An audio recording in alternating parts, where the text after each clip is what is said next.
Good afternoon from Sacred Space at Titania's Realm. The time is 12:47 p.m. on Thursday, the 23rd of April 2026. It's another glorious day. I've had to put the hose on the garden. I was just thinking I should really move it, but no, it can stay there for a while. It's been very dry, so it won't hurt to give it a good drenching.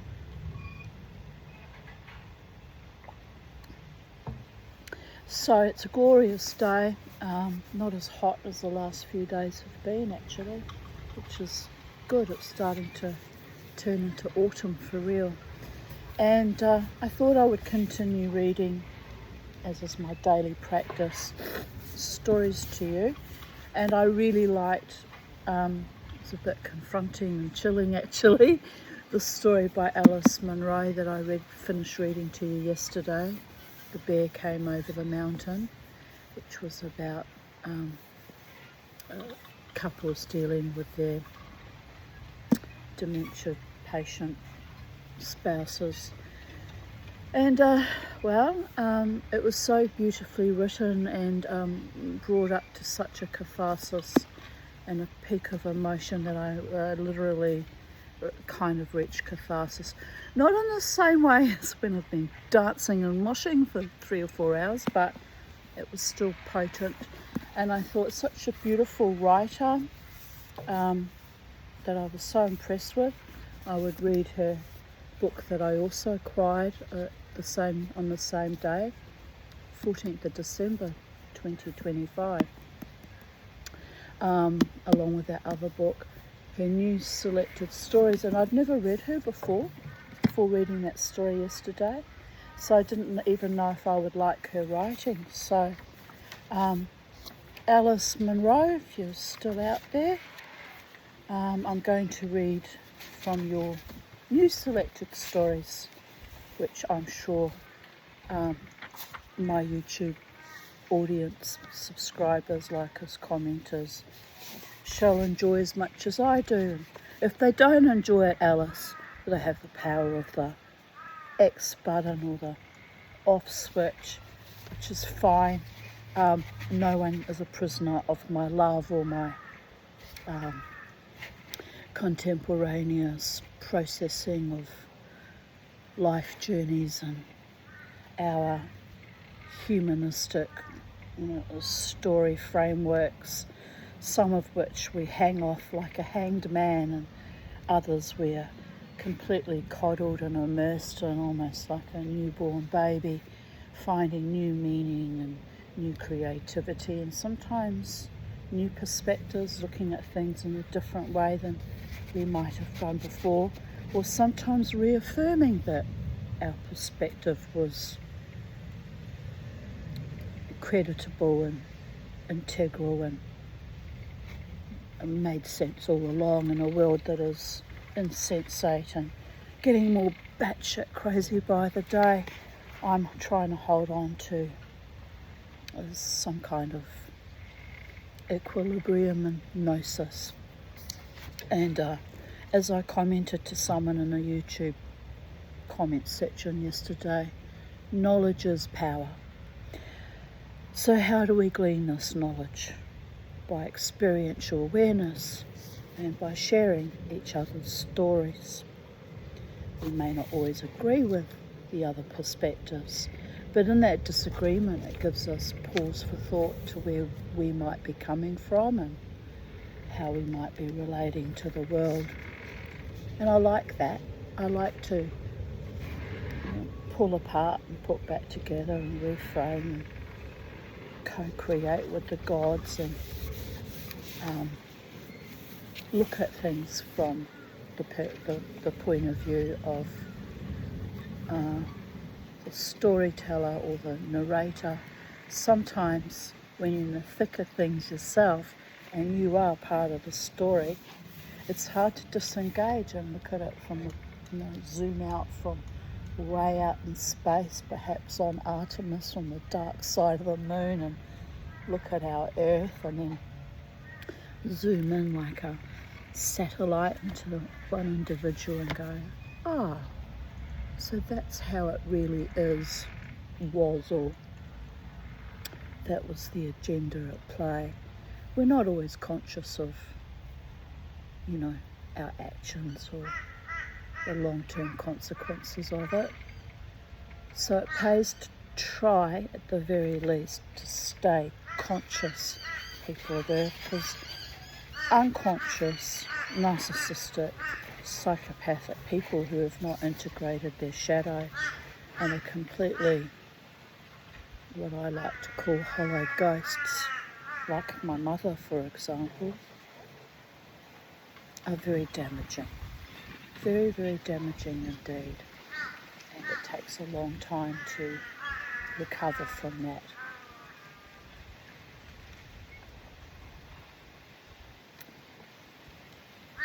So anyway, that's just my little preamble. I've got no idea what each story is about, except for the one we already read, which is the 6th story in this edition, but I won't be repeating it because we've read it. All the others, I have no idea what their content is about. So anyway.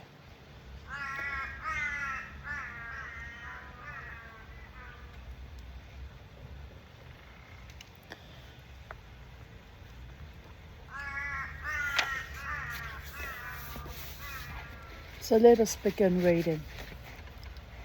The Love of a Good Woman.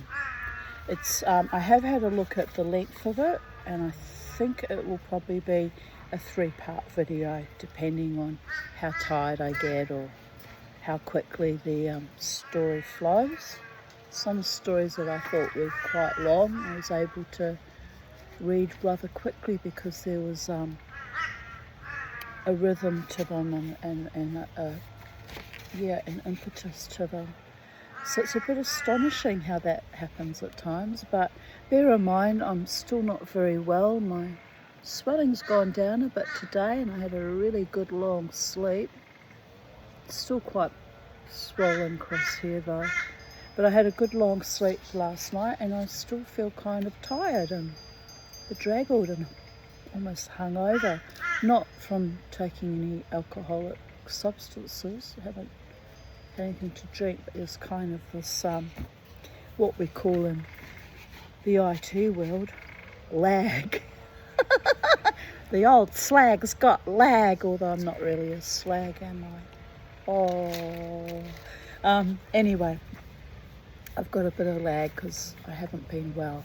So I will read as long as I feel comfortable reading, and then I'll cut it off and come back to complete the stories.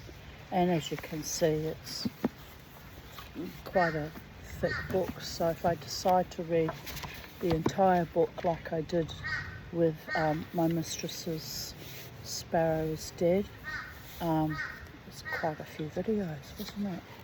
Keeps me distracted and occupied from all the goings on in the world, but not really, because I also watch all the YouTube videos about all the things that are occurring in our world. I stay reasonably abreast of the situation,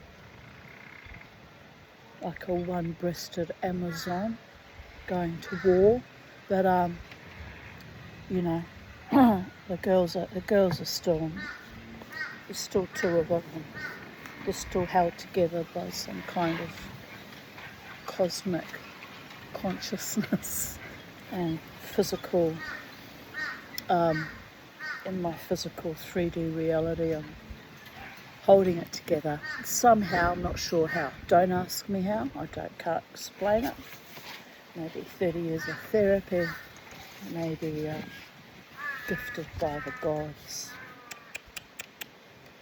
So, here we go. Let us begin. The Love of a Good Woman.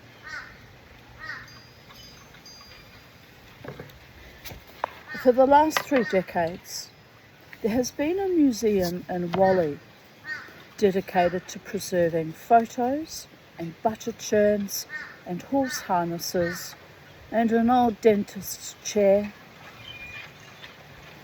and a cumbersome apple peeler and such curiosities as the pretty little porcelain and glass insulators that were used on telegraph poles.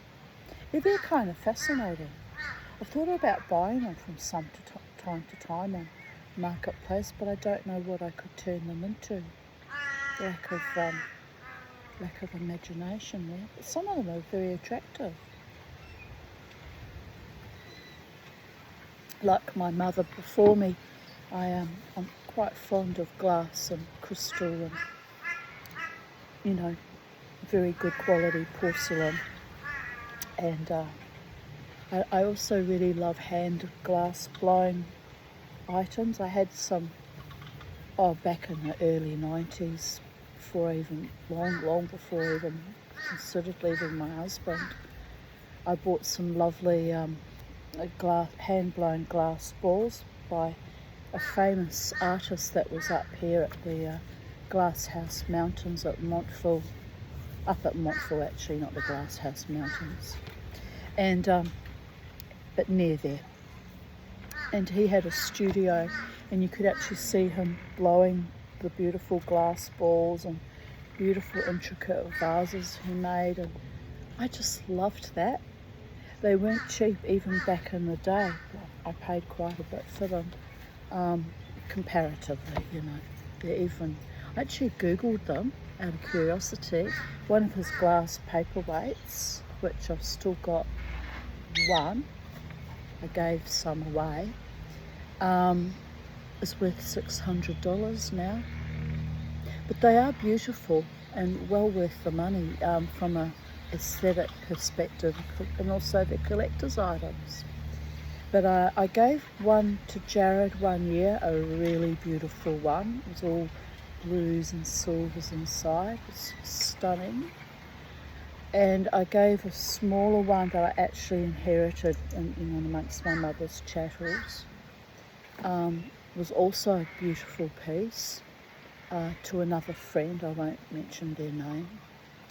And that person always makes a point of telling me how much he loves it and appreciates that gift, which is really gracious and lovely of him, you know. And it makes me happy that he loves it. Whereas the other people that receive them are just like, you know, nonchalant. Oh, there were beautiful crystal blue lead light crystal, this colour blue, but in the most exquisite, you know, cut lead crystal. I had 3 of them. This is my mother. I inherited 2 from Mum, and one I already owned. She'd obviously gifted it to me back in the day. I didn't really need 3, so I gave 1 each of those to Crystal and Jasmine. So I kind of, you know, shared the joy and passed out things I didn't need 2 or 3 of. But yes, the beautiful hand-blown crisp Pantano balls that were really delightful. If I had more money, I wouldn't mind collecting them again. I need them like a hole in the head. Don't really need 3 or 4 or 5 or 6 balls, but if I come across one anywhere that's particularly lovely, I might consider, you know, investing in it again, just because they're just so pretty. The light shines through them, and they're like little worlds in their own, you know, captured in the glass. So how did I get onto that? Oh yes. Hello, Mr. Crow. Porcelain and glass insulators that were used on telegraph poles.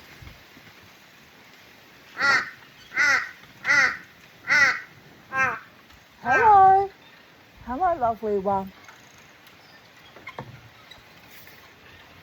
There's seeds there. I put seeds down for you. Before we continue, I am a bit worried about overwatering in just that one corner. So bear with me. I'll leave you with the crow friends. Just going to move the hose.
you go, Mr. Crow? Where's the rest of the family? You're all alone today. You have a swim. Okay, that's a good idea. Oh, my ear hurts today. It's driving me nuts.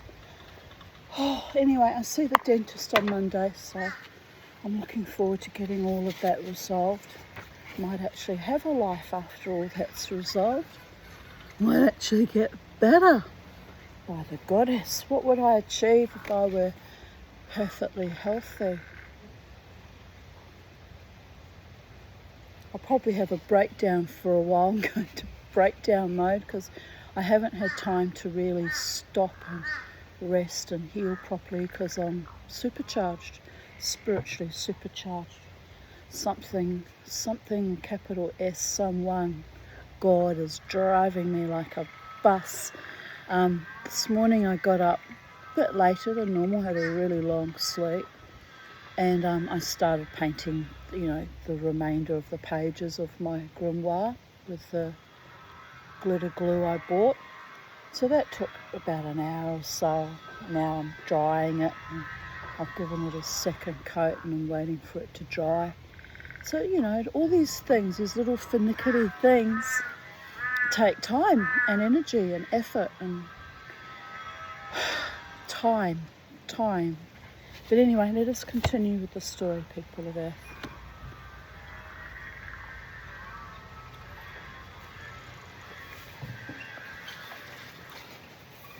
Also, there is a red box that has the letters DM Villains or Willans.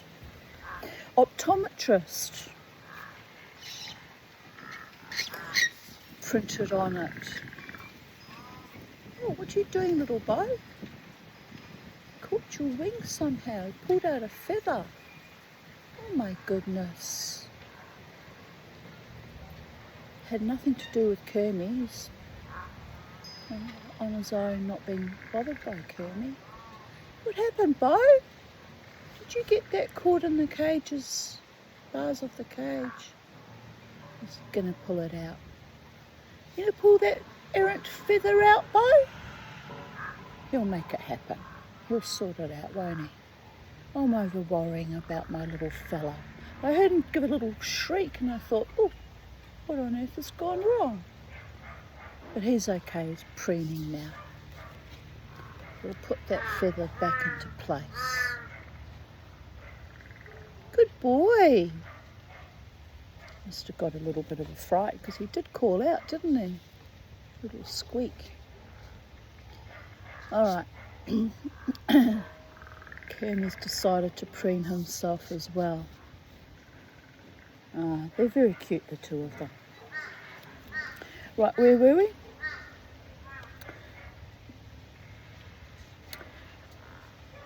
Which has, let's start again from the top.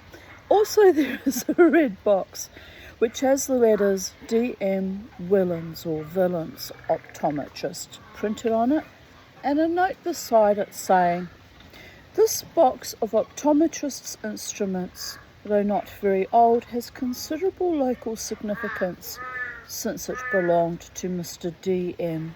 Villains, who drowned in the Peregrine River 1951. It escaped the catastrophe and was found, presumably by the anonymous donor, who dispatched it to be a feature of our collection. A lot of overthinking went into that whole blurb, but oh well. People who tend to keep museums tend to be overthinkers. Ask me how I know. My house looks like a museum too.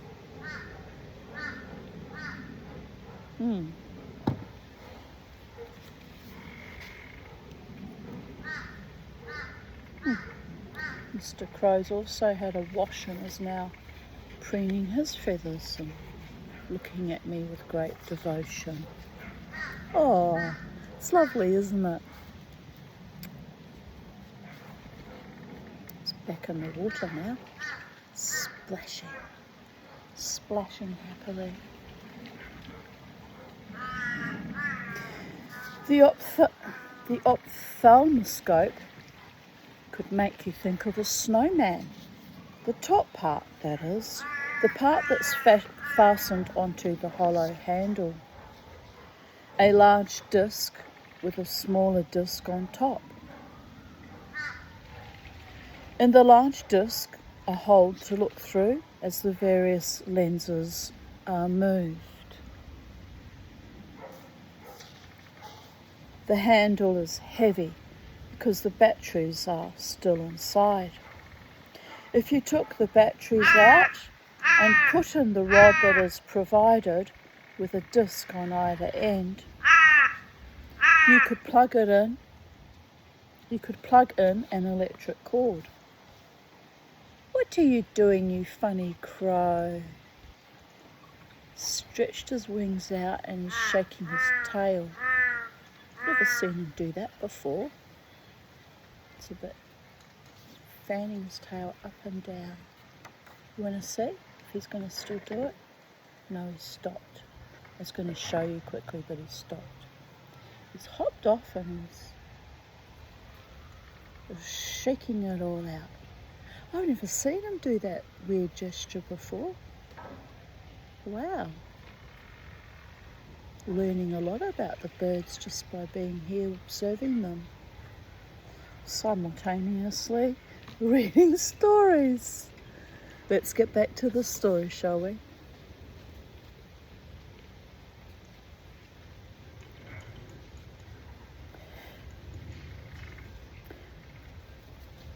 If you took the batteries out and put in the rod that is provided with a disc on either end, you could plug in an electric cord.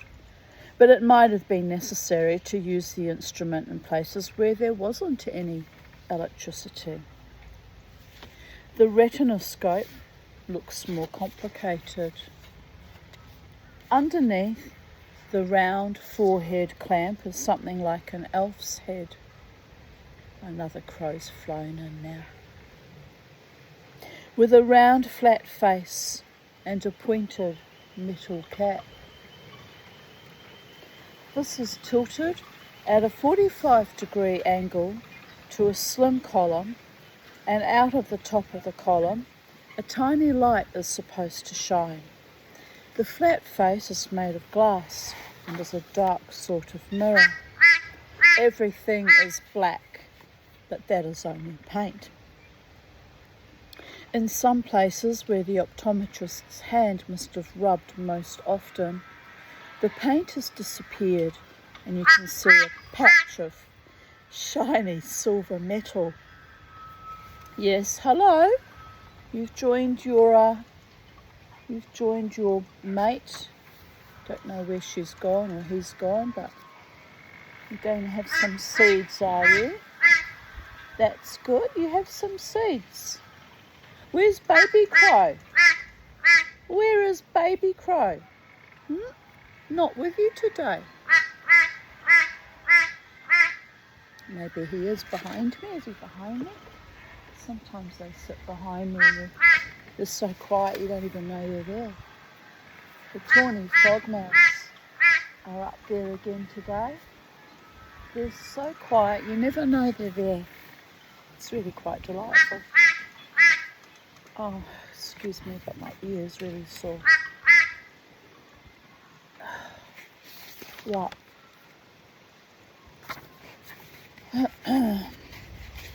Number 1, Jutland or Jutland. Is it Jutland or Jutland? How shall we pronounce it? We'll call it Jutland. I think that's how it's pronounced. Not that I'm from there, but we'll try and keep to some sort of reasonable pronunciation, people of Earth.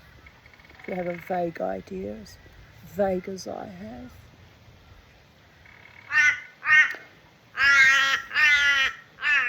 Chapter 1, Jutland. This place was called Jutland. There had been a mill once and some kind of small settlement, but that had all gone by the end of the last century, and the place had never amounted to much at any time.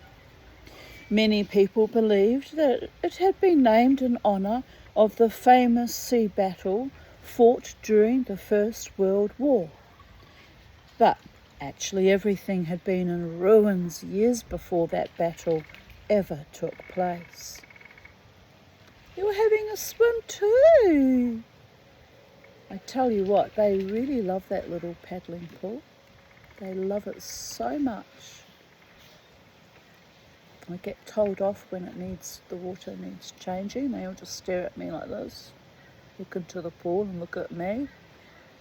It's really quite delightful. Sacred spaces for the birdies, isn't it? Cry.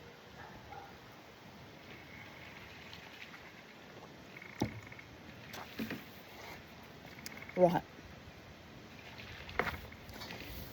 The three boys who came out here on a Saturday morning early in the spring of 1951 believed, as most children did, that the name came from the old wooden planks that jutted out of the earth of the riverbank and from the other straight thick boards that stood up in the nearby water, making an uneven palisade, in which case it really should be pronounced Jutland. Oh, poor Mama T. Trying to be copacetic with everything, and failing miserably most of the time. These were in fact the remains of a dam built before the days of cement. The planks and a heap of foundation stones and a lilac bush and some huge apple trees deformed by black knot and the shallow ditch of the mill race that filled up with nettles every summer were the only other signs of what had been here before. There was a road or a track coming up from the township road, but it had never been gravelled and appeared on the maps only as a dotted line, a road allowance.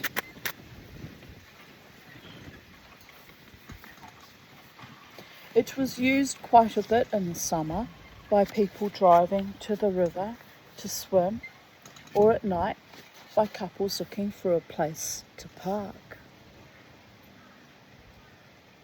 The turnaround spot came before you got to the ditch, but the whole area was so overrun by nettles and cow parsnip and woody wild hemlock in a wet year that cars would sometimes have to back out all the way to the proper road.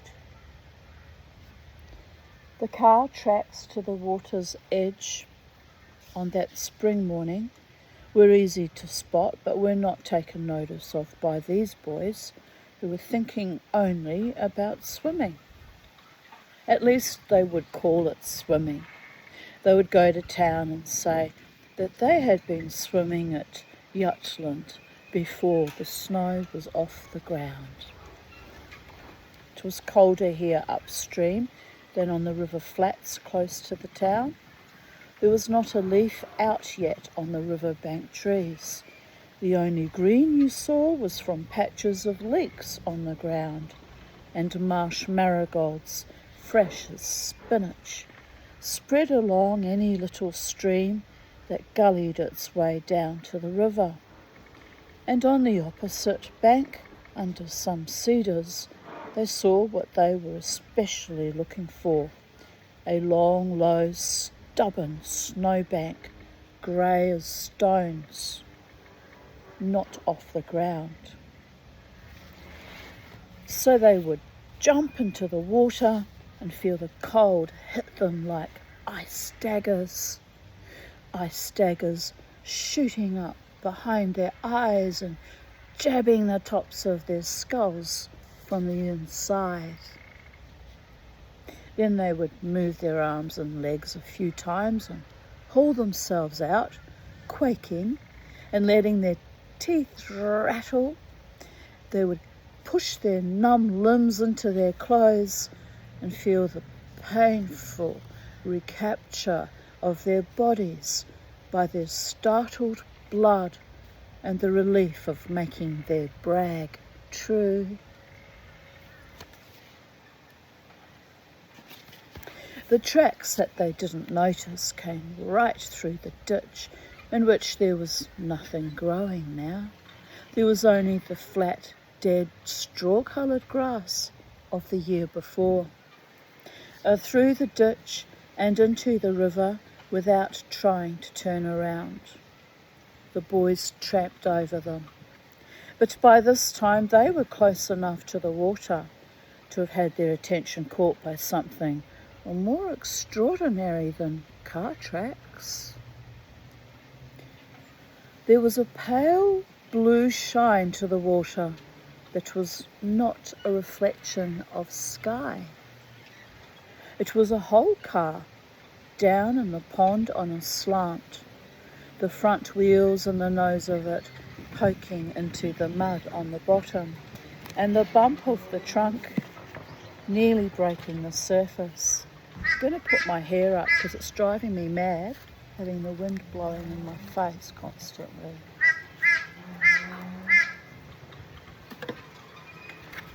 Just bear with me, people of Earth.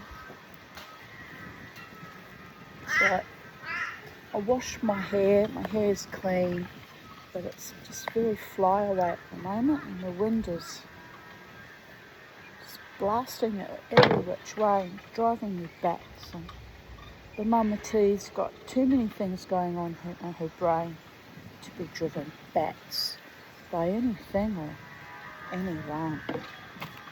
Fuck it.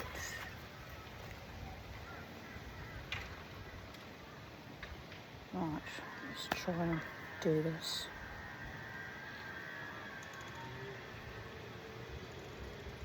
That's a bit better, isn't it? It's not totally flying in my face now. It'll probably will in a few minutes. It'll find a way to drive me mad, but anyway. Look a bit funny. A little old, quaint old lady from the 1800s. Oh, that's why I like to wear corsets. Still to this day I like my corsets. Right, where were we when I interrupted us? It was a whole car down in the pond on a slant, the front wheels and the nose of it poking into the mud on the bottom, and the bump of the trunk nearly breaking the surface. Light blue was in those days an unusual colour for a car, and its bulgy shape was unusual too. They knew it right away. The little English car, the Austin, the only one of its kind, surely, in the whole country. It belonged to Mr. Willens, or Villains. We're in America. We'll give it in an American accent. But I'm still going to say Jutland because I made up my mind. It belonged to Mr. Willens, the optometrist. He looked like... Is it Weiss or Weiss? I mean, is it tomato or tomato? Is it potato or potato? Am I having a breakdown? Yes. We'll carry on. He looked like a cartoon character when he drove it, because he was a short but thick man with heavy shoulders and a large head.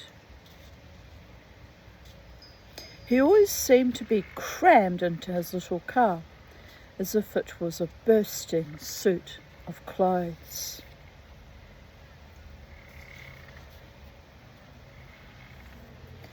The car had a panel in its roof, which Mr. Willens opened in warm weather. It really should be Villains. It really should. It's going to irritate me.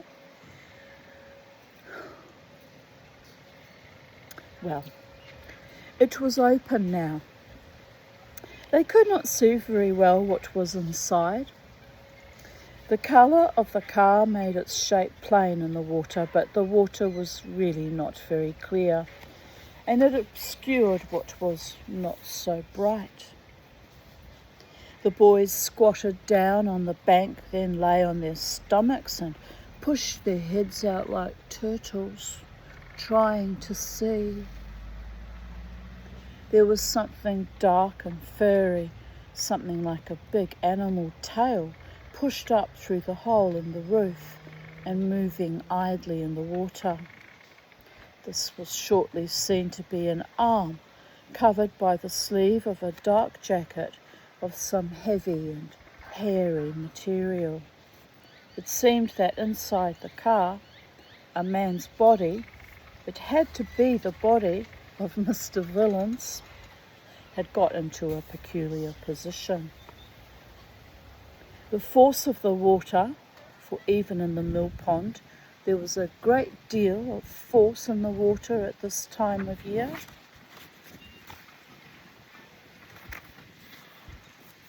Must have somehow lifted him from the seat and pushed him about. I'm still getting hair flying. Oh, so that one shoulder was up near the car roof and one arm had got free. His head must have been shoved down against the driver's door and window. One front wheel was stuck deeper in the river bottom than the other, which meant that the car was on a slant from side to side as well as back to front. The window, in fact, must have been open, and the head sticking out for the body to be lodged in that position. But they could not get to see that. They could picture Mr. Willins's face as they knew it, a big square face, which often wore a theatrical sort of frown, but was never seriously intimidating. His thin, crinkly hair was reddish or brassy on top and combed diagonally over his forehead. His eyebrows were darker than his hair, thick and fuzzy like caterpillars stuck above his eyes. This was a face already grotesque to them, in the way that many adult faces were, and they were not afraid to see it drowned. But all they got to see was that arm and his pale hand. They could see the hand quite plain once they got used to looking through the water. It strode there tremulously and irresolutely like a feather, though it looked as solid as dough, and as ordinary once you got used to its being there at all. The fingernails were all like neat little faces with their intelligent everyday look of greeting, their sensible disowning of their circumstances. "Son of a gun," these boys said, with gathering energy and a tone of deepening respect, even of gratitude. "Son of a gun."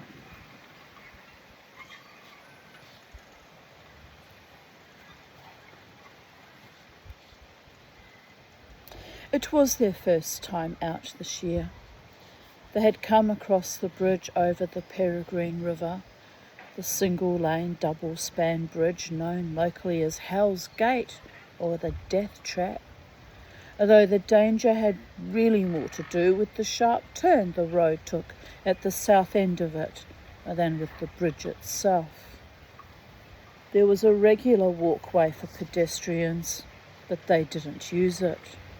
They never remembered using it. Perhaps years ago when they were so young as to be held by the hand. But that time had vanished for them. They refused to recognise it, even if they were shown the evidence in snapshots or forced to listen to it in family conversation.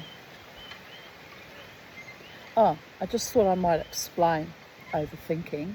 The reason why I had a hairbrush handy was I washed my hairbrush and wanted to sanitize it by putting it out in the sun. I do that sometimes with things. I like them to be out in bright sunshine.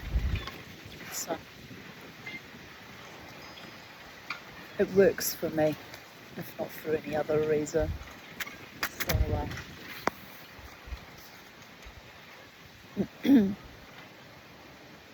it's good to do that with your makeup brushes too. If you're wearing makeup and over time your makeup brushes get all manky, give them a good wash, and then after you finish rinsing them out, I put them out in the sun sometimes too.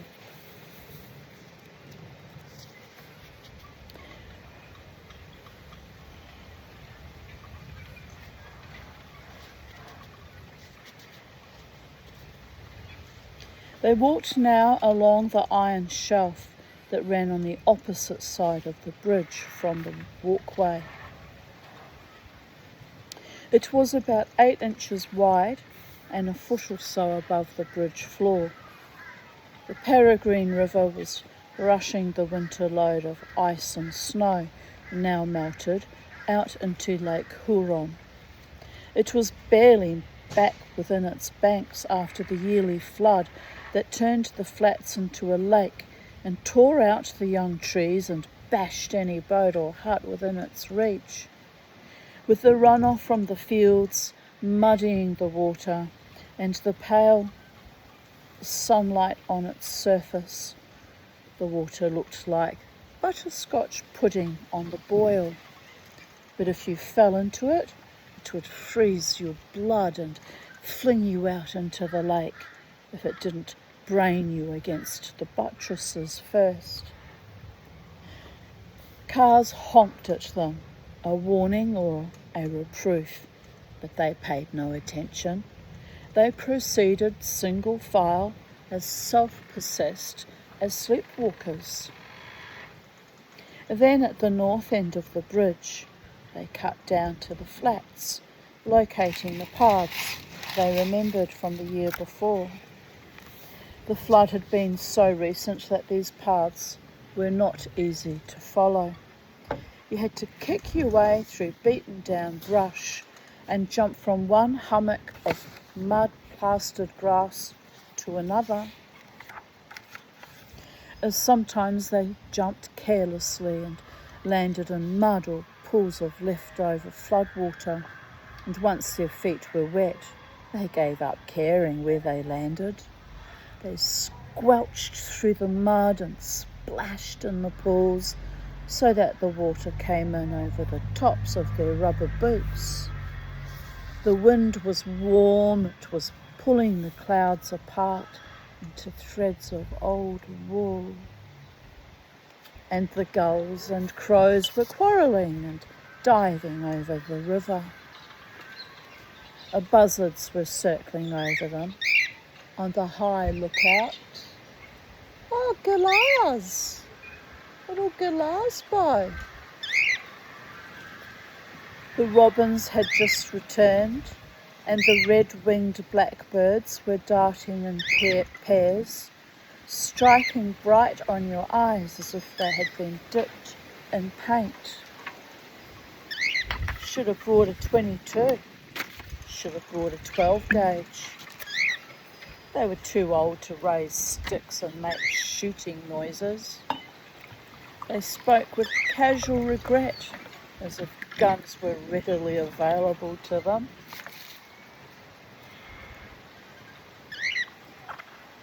They climbed up the north banks to a place where there was bare sand. Turtles were supposed to lay their eggs in the sand. It was too early yet for that to happen.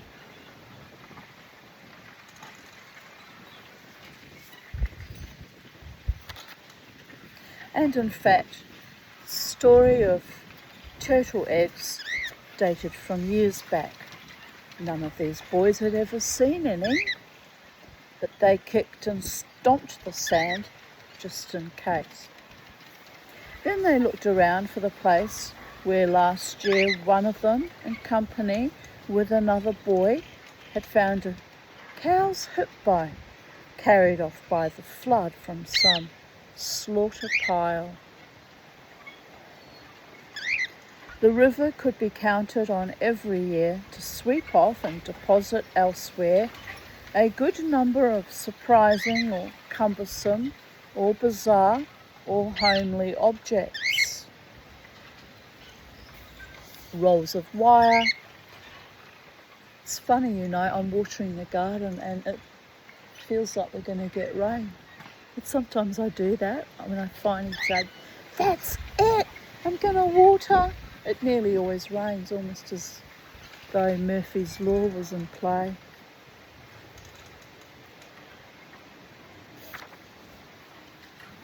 So let's go back to that sentence. Rolls of wire, an intact set of steps, a bent shovel, a corn kettle. The hip bone had been found caught on the branch of a sumac, which seemed proper because all those smooth branches were like cow horns or deer antlers, some with rusty cone tips. They crashed around for some time. CC ferns showed them the exact branch, but they found nothing. It was CC Ferns and Ralph Diller who had made that find, and when asked where it was at present, CC Ferns said, Ralph took it.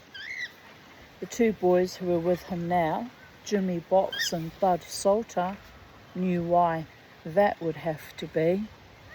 CC could never take anything home unless it was of a size to be easily concealed from his father. They talked of more useful finds that might be made or had been made in the past years. Fence rails could be used to build a raft. Pieces of stray lumber could be collected for a planned shack or boat. What are you going to do about that twisted, distorted, loose feather, Bo? Looks painful. Is it painful or is it just annoying?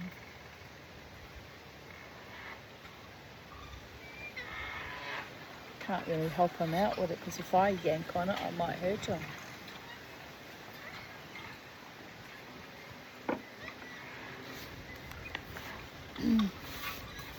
Real luck would be to get hold of some loose muskrat traps.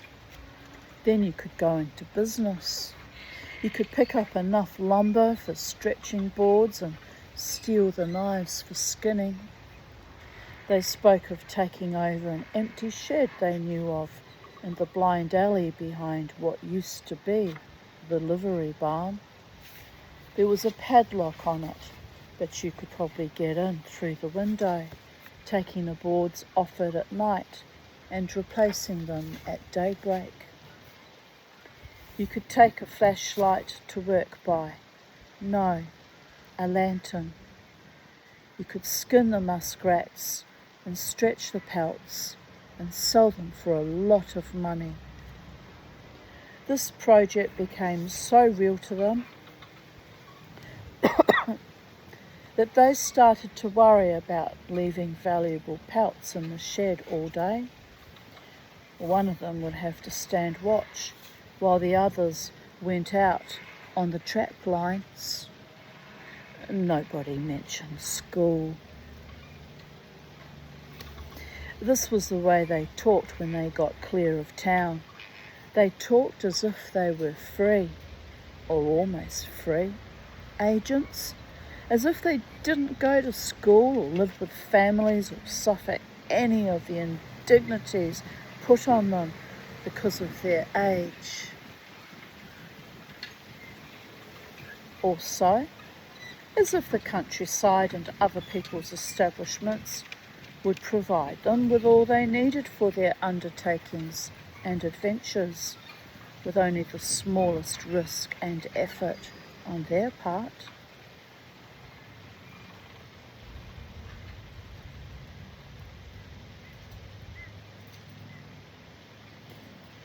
Another change in their conversation out here was that they practically gave up using names. Hey, Kermie, I saw that. No, bad bird, bad bird. Yes, I'm watching you.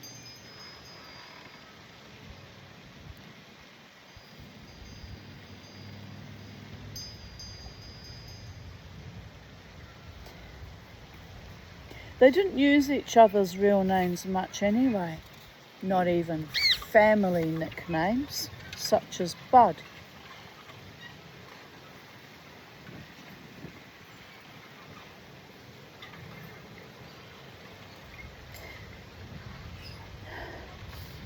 Just had a fragrance smell like someone brewing beer. It's a distinctive smell. I know it well because my Wellington Girls College, my high school, was right next door to the Lions Brewery in Wellington, New Zealand. What a strange scent to travel in the wind. Odd.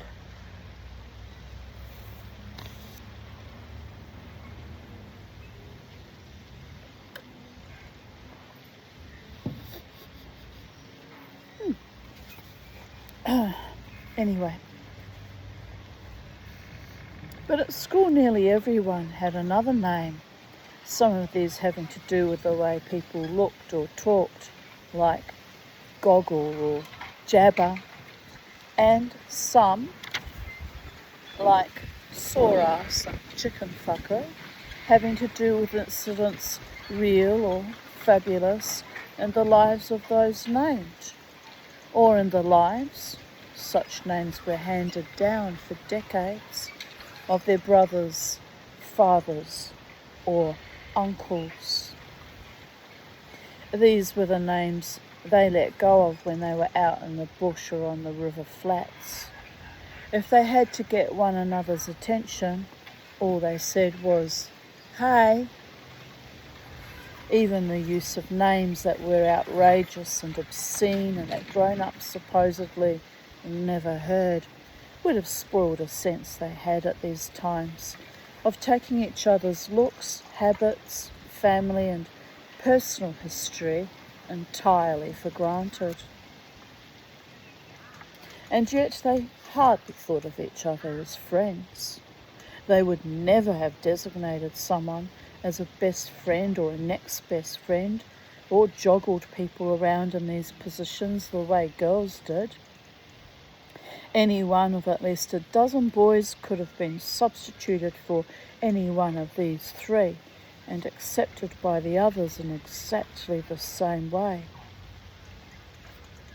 Most members of that company were between 9 and 12 years old, too old to be bound by yards and neighbourhoods, but too young to have jobs.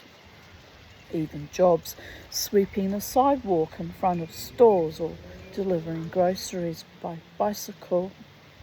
Most of them lived in the north end of town, which meant that they would be expected to get a job of that sort as soon as they were old enough, and that none of them would ever be sent away to Appleby or to Upper Canada College. And none of them lived in a shack or had a relative in jail. Just the same, there were notable differences as to how they lived at home and what was expected of them in life. But these differences dropped away as soon as they were out of sight of the county jail and the grain elevator and the church steeples, and out of range of the chimes of the courthouse clock. Bear with me, beautiful audience. I'm just going to go and move the hose again.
Right, I didn't move it very far, but I want to give the banana trees a good long soak because everything looks like it's kind of waiting to die, and I don't like that.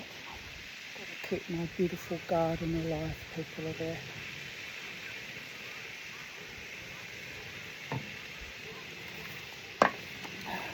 Right, I'm feeling a bit dizzy and weak and my ears hurting, so probably won't be reading for that much longer, but we're only 57 minutes in and I am enjoying the story, so we'll just go with the flow as the Mama T, the Tanya, Miss 5, Psychedelic Dreamer often does. See what magic we can weave out of each day. It's a living, it's a life, it's a work in progress, it's a masterpiece and under construction. And other little pep talks I give myself along the way. What you doing, handsome candy boy? You're watching the Mama T watching you. You being a good boy? Bobo's on his swing and he's just looking. He's not being aggressive now. I don't know what that was about. Just had a little moment of temper. A little fit of pique.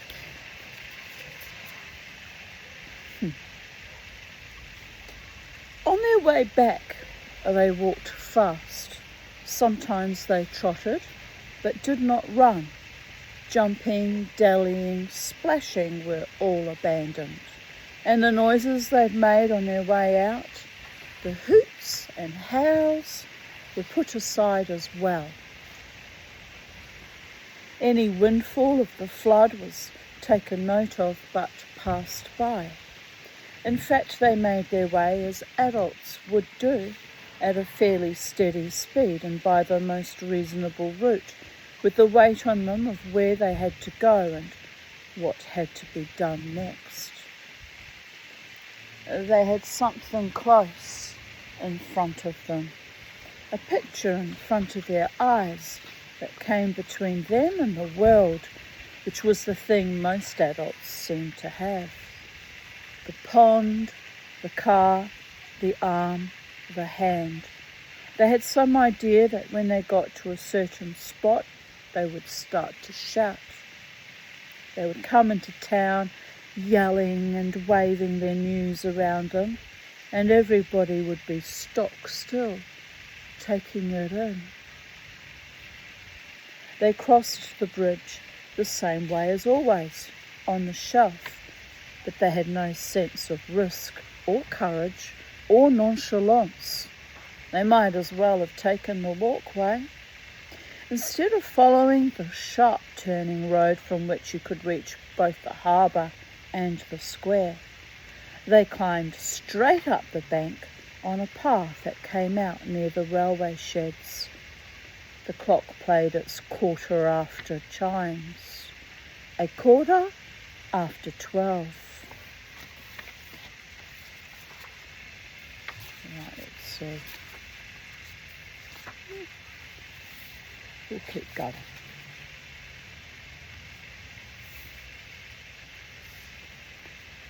This was the time when people were walking home for dinner. People from offices had the afternoon off, but people who worked in stores were getting only their customary hour.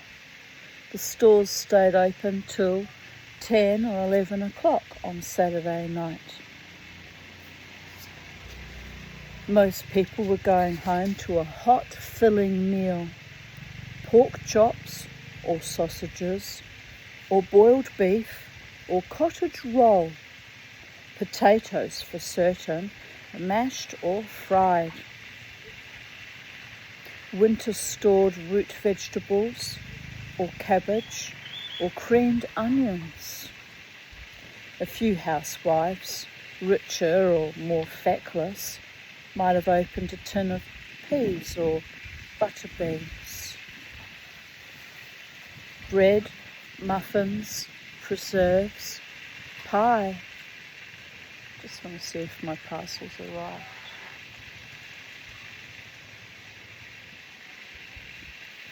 think it has. One moment, people of Earth. Thank you.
The wind's come up quite markedly.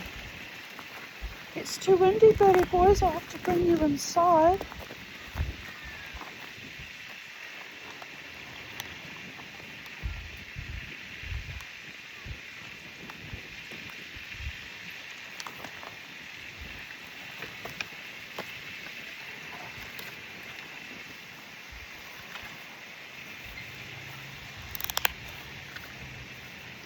This is my little cribbage boards that I'm using to, I drill bigger holes in them, and I'm using them to store all my Dremel bits, all my jewellery bits. It's nice. I'm loving the other one I already bought earlier, and I decided I needed to. I probably don't really need to, but I've got other things that I want to put on it, so it's not really a need, it's a want, isn't it? But I really love inlaid timber work, so both cribbage boards I bought were inlaid. This one's got a little tray that slides out with little plastic cribbage pieces. It's not as nice as the other one, had a much better tray underneath, but I'm not going to be using it, so I just taped her up. It didn't really matter. But yeah, the other one was better quality. But never mind, they weren't terribly expensive because they're vintage and I bought them on eBay. And it's quite lovely. So it'll be another job this afternoon or tomorrow. Probably do it tomorrow because I'm a bit tired today of enlarging various holes to fit my little pieces into. So yes, I'm happy about that, people of Earth. I love buying tools for my silversmithing hobby. Sometimes buying the tools is more fun than the actual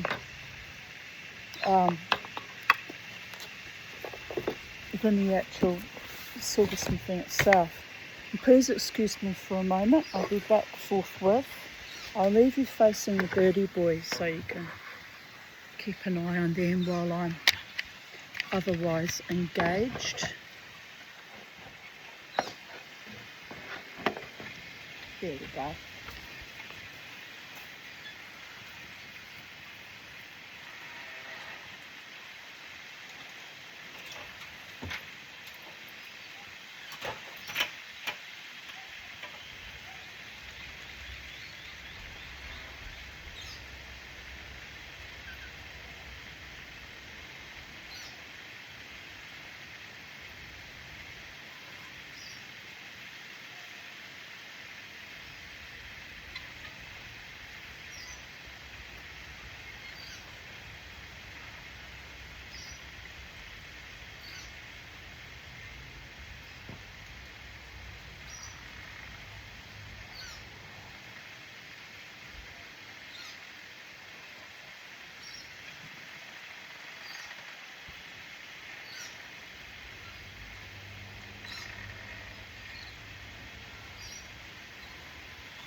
Right, you are people of Earth, back in the garden.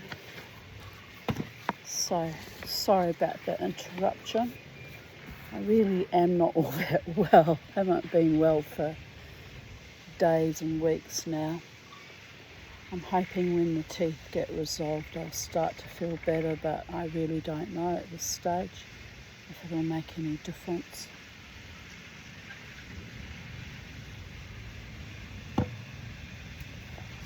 Anyway, we won't worry about that.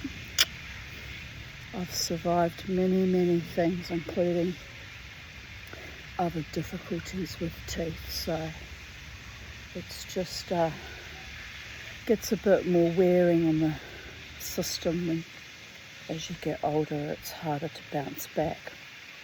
Right, where were we when we got rudely interrupted? Very rudely interrupted, I might add. There were bread, muffins, preserves and pies. Even those people who didn't have a home to go to, or who for some reason didn't want to go there, would be sitting down to much the same sort of food as the Duke of Cumberland or the Merchant's Hotel, or for less money behind the foggy windows of Cherville's Dairy Bar. Those walking home were mostly men. The women were already there. They were there all the time. But some women of middle age who worked in stores or offices for a reason that was not their fault, dead husbands or sick husbands, or never any husband at all, were friends of the boys' mothers, and they called out greetings even across the street. It was worse for Bud Salter, whom they called Buddy. In a certain amused or sprightly way that brought to mind all they knew of family matters or distant infancies. Men didn't bother greeting boys by name, even if they knew them well. They called them boys or young fellows, or occasionally sirs. Good day to you, sirs. You boys going straight home now? What monkey business you young fellows been up to this morning?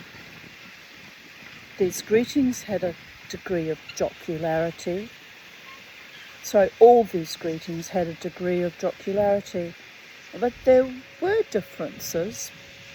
The men who said young fellows were better disposed, or wished to seem better disposed, than the ones who said boys. Boys could be the signal that a telling off was to follow for offences that could be either vague or specific. Young fellows indicated that the speaker had once been young himself.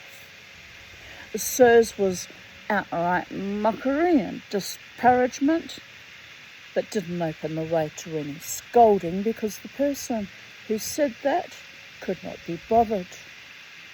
When answering, the boys didn't look up past any lady's purse or any man's Adam's apple. They said, hello, clearly, because there might be some kind of trouble if you didn't. And in answer to queries, they said, yes, sir, and no, sir, nothing much. Even on this day, such voices speaking to them caused some alarm and confusion. And they replied with the usual reticence. On a certain corner they had to separate. C.C. Ferns, always the most anxious about getting home, pulled away first. He said, see you after dinner. Bud Salter said, yeah, we got to go downtown then. This meant, as they all understood, downtown to the police office. It seemed that without needing to consult each other, they had taken up a new plan of operation. a soberer way of telling their news. But it wasn't clearly said that they wouldn't be telling anything at home. There wasn't any good reason why Bud Salter or Jimmy Box couldn't have done that. Susie Ferns never told anything at home. Right, I'll just move the hose again. People are there. Very busy, twitchy, tatchy, energetic kind of day. Oh!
I'm really liking that, really am. The wood here matches the grey in my hair. Funny. Right, let us continue. Susie Ferns was an only child. His parents were older than most boys' parents, or perhaps they only seemed older because of the disabling life they lived together. When he got away from the other boys, Susie started to trot, as he usually did, for the last block home. This was not because he was eager to get there or because he thought he could make anything better when he did. It may have been to make the time pass quickly because the last block had to be full of apprehension. I used to feel like that coming home too. Fuck, I hated my parents, my home, my childhood, everything. It was especially bad when we lived in Melbourne because we were in suburbia and not so close to the sea, whereas, you know, in New Zealand we lived across the road from the beach, so I had a lot of freedom, or illusory freedom, because things got bad. I just went to the beach and roamed up and down and swam and checked out all the rock pools and just kept myself as far away from my family of origin as I possibly could make myself unavailable. Dear Goddess, really was awful. I mean, there must have been some nice times. Trying to think of the nice times. But there were, no, let's be fair, there were some. But the constant feeling of threat and unsafety was just so pervasive. It's in my bones to this very day. It's why it was so seductive when a certain person said, "I'm going to keep you safe," and it was the biggest lie, the ugliest lie anyone ever told me. But I guess in that moment in time, in the space-time continuum, was a nice little fantasy in that person's head too. Sweet. Ah, smallest violin.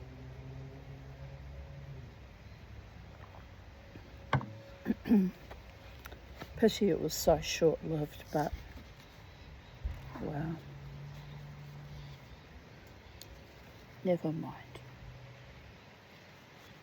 I enjoy my garden and my still illusory freedom, and at least I don't have to crawl back home to people that actually despise me and I'm not safe with. I've got my own little quiet little sacred space here with my birdies, and it's actually quite charming. Yes, my little boys, I'm talking about you. Yes, sweet little babies. His mother was in the kitchen. Good. She was out of bed, though still in her wrapper. His father wasn't there, and that was good too. His father worked at the grain elevator and got Saturday afternoon off, and if he wasn't home by now, it was likely that he had gone straight to the Cumberland. That meant it would be late in the day before they had to deal with him. Susie's father's name was Susie Ferns too. It was a well-known and generally an affectionately known name in Wally, and somebody telling the story even 30 or 40 years later would take it for granted that everybody would know it was the father who was being talked about, not the son. If a person relatively new in town said, "That doesn't sound like Cece," he would be told that nobody meant that Cece. Not him. We're talking about his old man. They talked about the time Cece Ferns went to the hospital or was taken there with pneumonia or some other desperate thing, and the nurses wrapped him in wet towels or sheets to get the fever down. The fever sweated out of him and all the towels and sheets turned brown. It was the nicotine in him. The nurses had never seen anything like it. Cece was delighted. He claimed to have been smoking tobacco and drinking alcohol since he was 10 years old. At the time, he went to church. It was hard to imagine why, but it was the Baptist church, and his wife was a Baptist, so perhaps he went to please her, although that was even harder to imagine. They were serving communion the Sunday he went, and in the Baptist church, the bread is bread, but the wine is grape juice. "What's this?" cried Susie Ferns aloud. "If this is the blood of the lamb, then he must have been pretty damn anemic."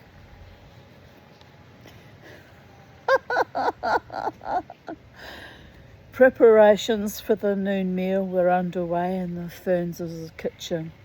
A loaf of sliced bread was sitting on the table, and a can of diced beets had been opened. A few slices of bologna had been fried before the eggs, though they should have been done after, and were even kept slightly warm on top of the stove. "Yes, my darling." And now Susie's mother had started the eggs. She was bending over the stove with the egg lifter in one hand and the other hand pressed to her stomach, cradling a pain. Susie took the egg lifter out of her hand and turned down the electric heat, which was way too high. He had to hold the pan off the burner while the burner cooled down in order to keep the egg whites from getting too tough or burning at the edges. He hadn't been in time to wipe out the old grease and plop a bit of fresh lard in the pan. His mother never wiped out the old grease, just let it sit from one meal to the next and put in a bit of lard when she had to. When the heat was more to his liking, he put the pan down and coaxed the lacy edges of the eggs into tidy circles. He found a clean spoon and dribbled a little hot fat over the yolks to set them. He and his mother liked their eggs cooked this way, but his mother often couldn't manage it right. His father liked his eggs turned over and flattened out like pancakes, cooked as hard as shoe leather and blackened with pepper. Susie could cook them the way he wanted to. None of the other boys knew how practiced he was in the kitchen, just as none of them knew about the hiding place he had made outside the house in the blind corner past the dining room window behind the Japanese barberry. His mother sat in the chair by the window while he was finishing up the eggs.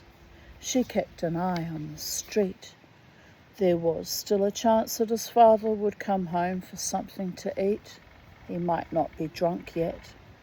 But the way he behaved didn't always depend on how drunk he was. If he came into the kitchen now, he might tell Susie to make him some eggs too. Then he might ask him where his apron was and say that he would make some fellow a dandy wife. That would be how he'd behave if he was in a good mood.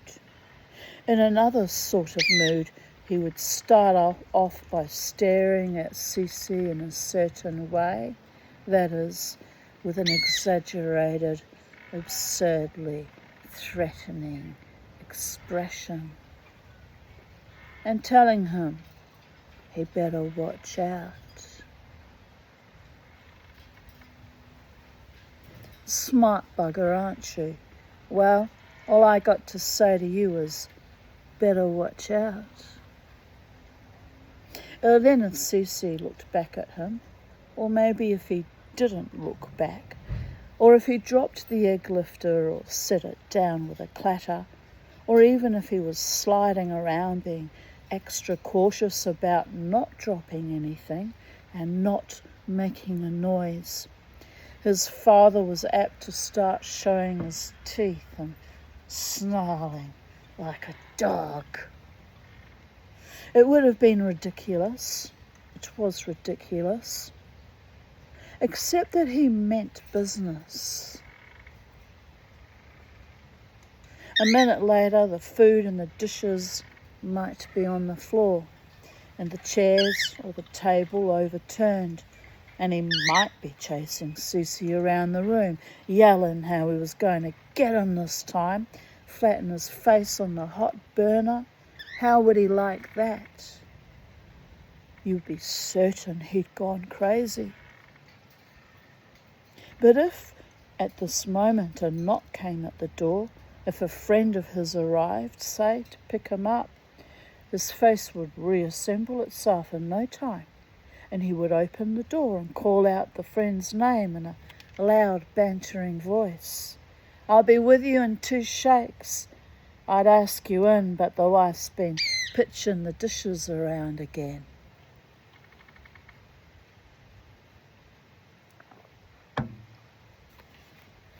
He didn't intend this to be believed. He said such things in order to turn whatever happened in his house into a joke.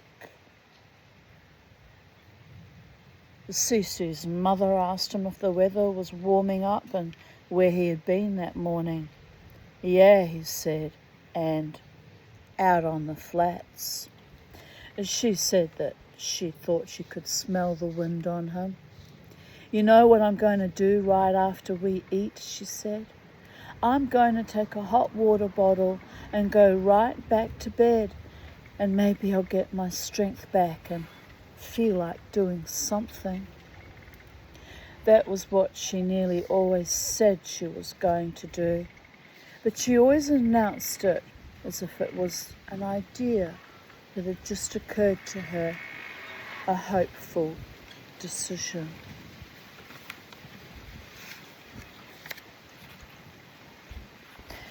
Bud Salter had 2 older sisters who never did anything useful unless his mother made them. And they never confined their hair arranging, nail polishing, shoe cleaning, making up, or even dressing activities to their bedrooms or the bathroom. They spread their combs and curlers and face powder and nail polish and shoe polish all over the house. Also, they loaded every chair back with their newly ironed dresses and blouses and spread out their drying sweaters on towels on every clear space of floor.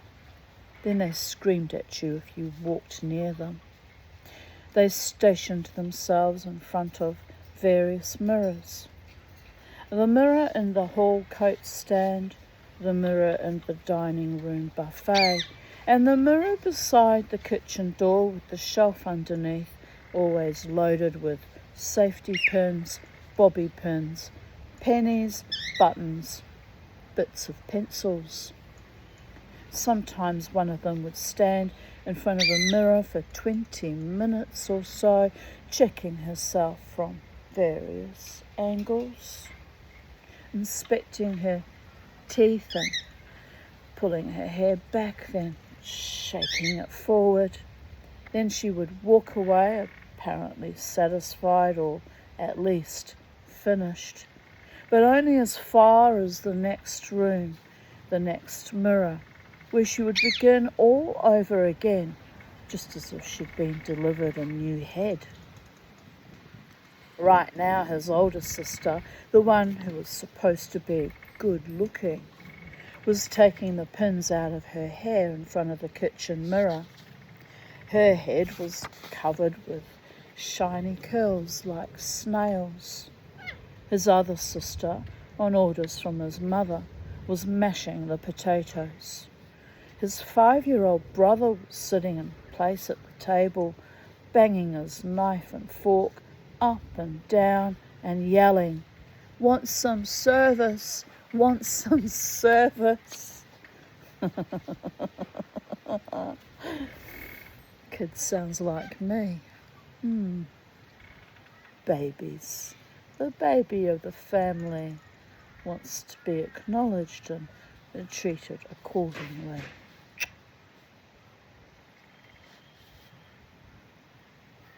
He got that from their father, who did it for a joke. Bud passed by his brother's chair and said quietly, "Look, she's putting lumps in the mashed potatoes again." He had his brother convinced that lumps were something you added, like raisins to rice pudding, from a supply in the cupboard. His brother stopped chanting and began complaining. "I won't eat none if she puts in lumps. Mama, I won't eat none if she puts lumps." "Oh, don't be silly," Bud's mother said. She was frying apple slices and onion rings with the pork chops. "Quit whining like a baby." "It was Bud got him started," the older sister said. "Bud went and told him she was putting lumps in. Bud always tells him that, and he doesn't know any better." "Bud ought to get his face smashed," said Doris, the sister who was mashing the potatoes. She didn't always say such things idly.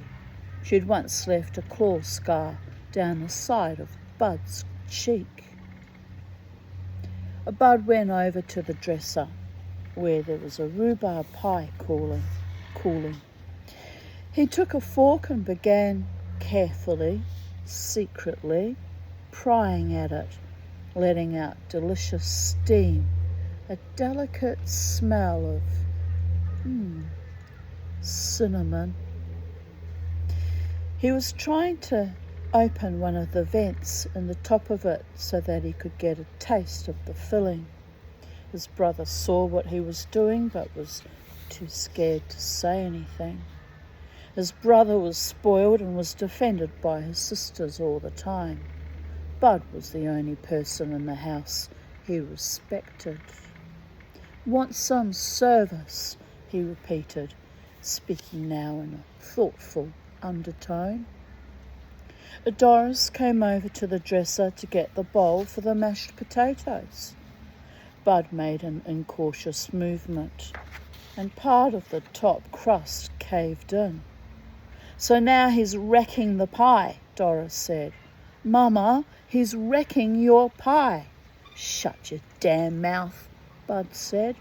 "Leave that pie alone," said Bud's mother with a practised, almost serene severity. "Stop swearing, stop tattle-telling, grow up."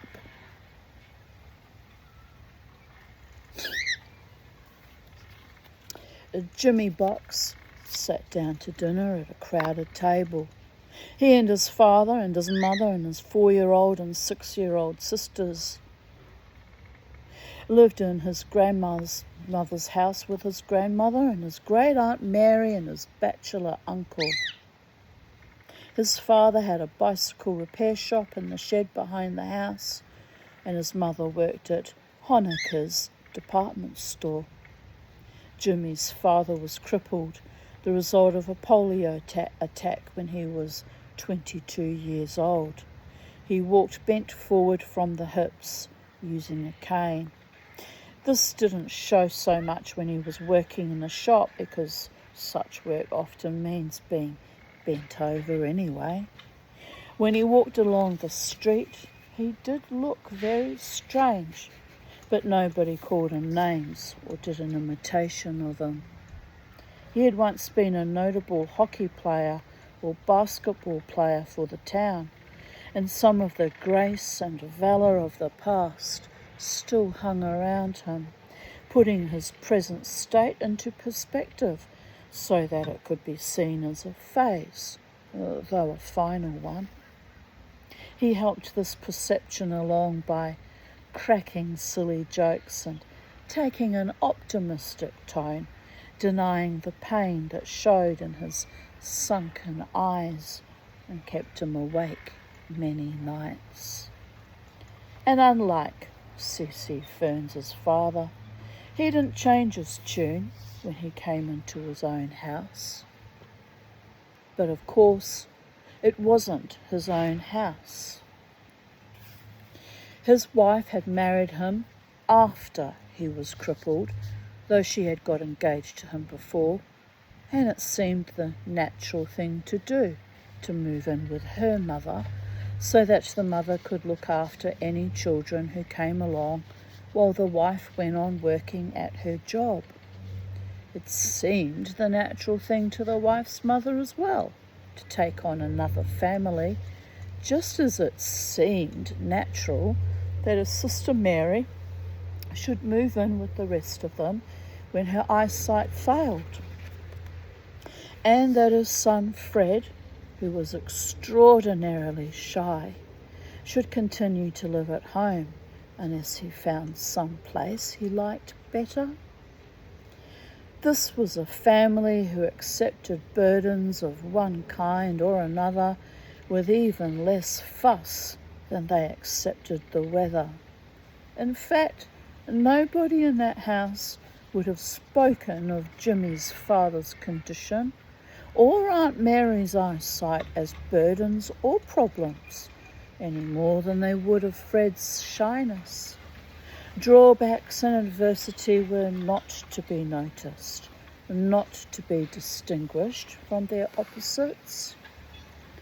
There was a traditional belief in the family that Jimmy's grandmother was an excellent cook, and this might have been true at one time, but in recent years there had been a falling off.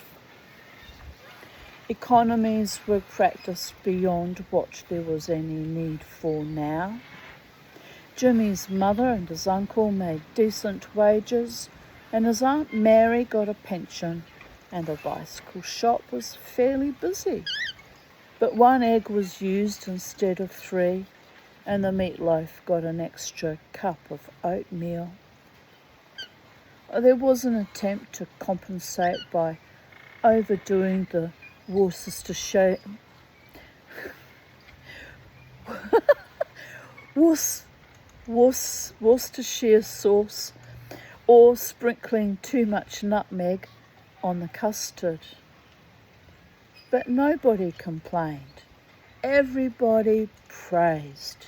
Complaints were as rare as lightning balls in that house, and everybody said, "Excuse me." Even the little girls said, "Excuse me," when they bumped into each other. Everybody passed and pleased and thank you'd at the table as if there was company every day. This was the way they managed, all of them crammed so tight in the house, with clothes piled on every hook, coats hung over the banister, and cots set up permanently in the dining room for Jimmy and his Uncle Fred, and the buffet hidden under a load of clothing waiting to be ironed or mended. Nobody pounded on the stair steps or shut doors hard or turned the radio up loud or said anything disagreeable.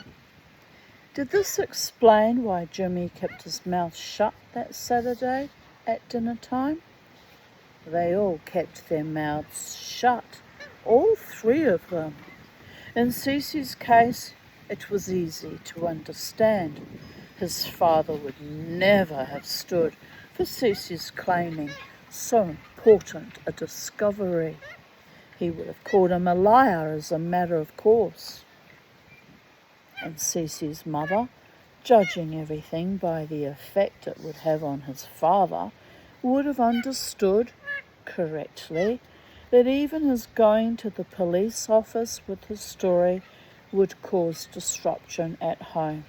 So she would have told him to please just keep quiet. But the two other boys lived in quite reasonable homes, and they could have spoken.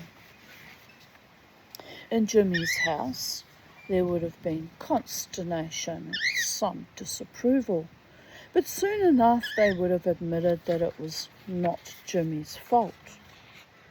Bud's sisters would have asked if he was crazy. They might have even twisted things around to imply that it was just like him, with his unpleasant habits, to come upon a dead body. His father, however, was a sensible, patient man, used to listening to many strange rigmaroles in his job as a freight agent at the railway station. He would have made Bud's sisters shut up, and after some serious talk, to make sure Bud was telling the truth and not exaggerating, he would have phoned the police office. It was just that their houses seemed too full. Too much was going on already. This was true in Cece's house just as much as in the others. Because even in his father's absence, there was the threat and memory all the time of his haywire presence. Right, getting tired, people are there. Yeah, it's definitely a 3-part video. I'll read a little bit more, 2 more pages, and then we'll quit for the day. Did you tell? Did you? Me neither. They walked downtown, not thinking about the way they were going. They turned into Shipka Street and found themselves going past the stucco bungalow where Mr. and Mrs. Willens lived. They were right in front of it before they recognised it. It had a small bay window on either side of the front door and a top step wide enough for 2 chairs, not there at present, but occupied on summer evenings by by Mr. Willens and his wife. There was a flat-roofed addition to one side of the house, with another door opening toward the street and a separate walk leading up to it. A sign beside that door said, D.M. Willens, optometrist. None of the boys themselves had visited that office, but Jimmy's Aunt Mary went there regularly for her eye drops, and his grandmother got her glasses there. So did Bud Salter's mother. The stucco was a muddy pink colour, and the doors and window frames were painted brown. The storm windows had not yet taken off yet, as they hadn't from most of the houses in town. There was nothing special at all about the house, but the front yard was famous for its flowers. Mrs. Willens was a renowned gardener who didn't grow her flowers in long rows beside the vegetable garden as Jimmy's grandmother and Bud's mother grew theirs. She had them in round beds and crescent beds and all over and in circles under the trees. In a couple of weeks, daffodils would fill this lawn. But at present, the only thing in bloom was a forsythia bush at the corner of the house.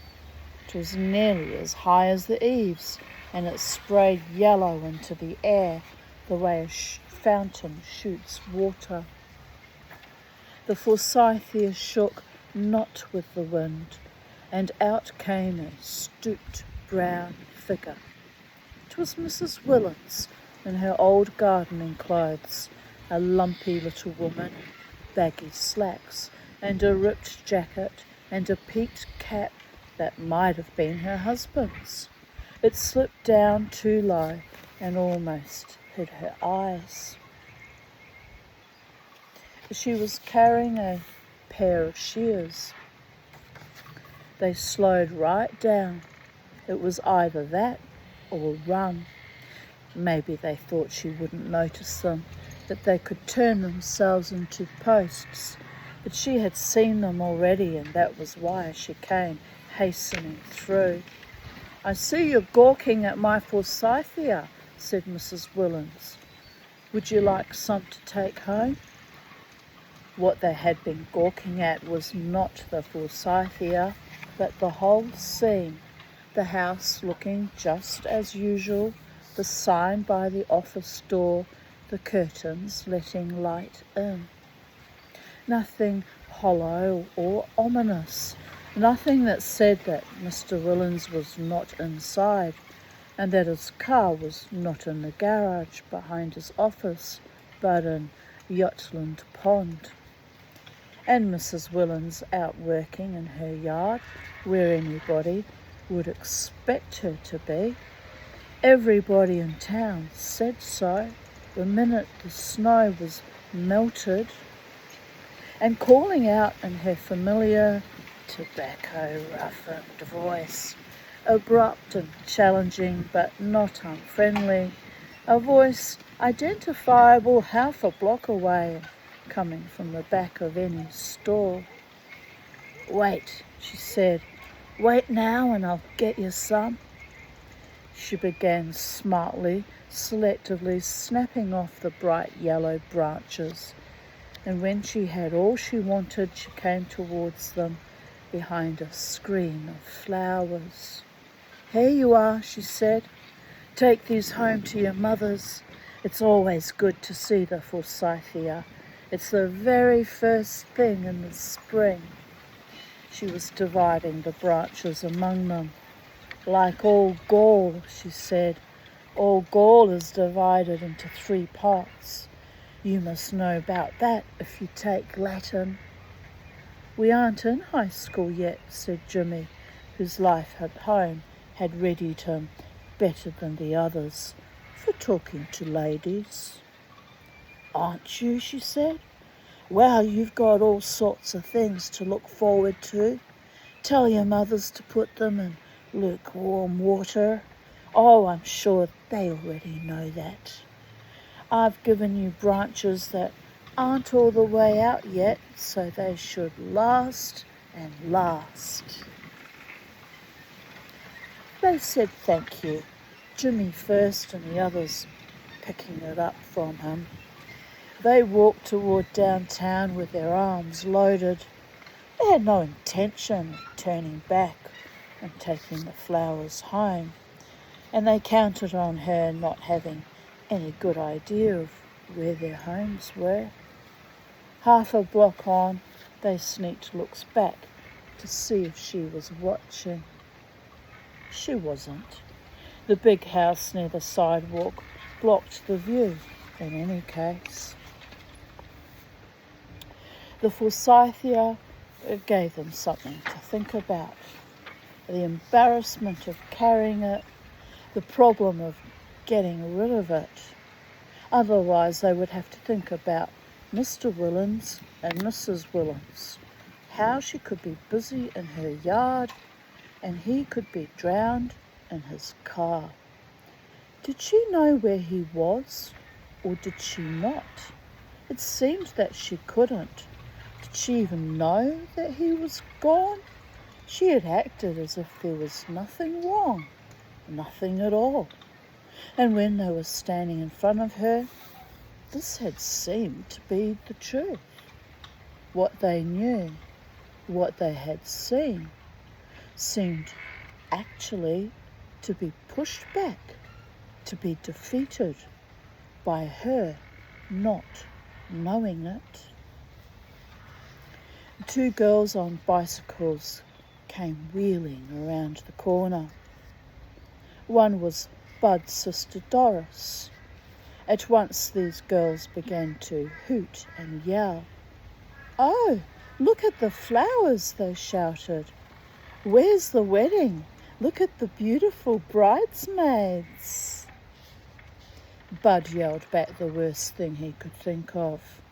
"You got blood all over your ass."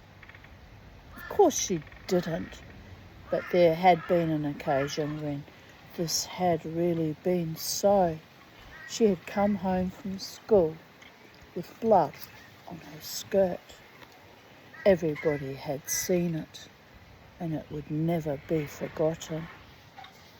He was sure she would tell on him at home, but she never did.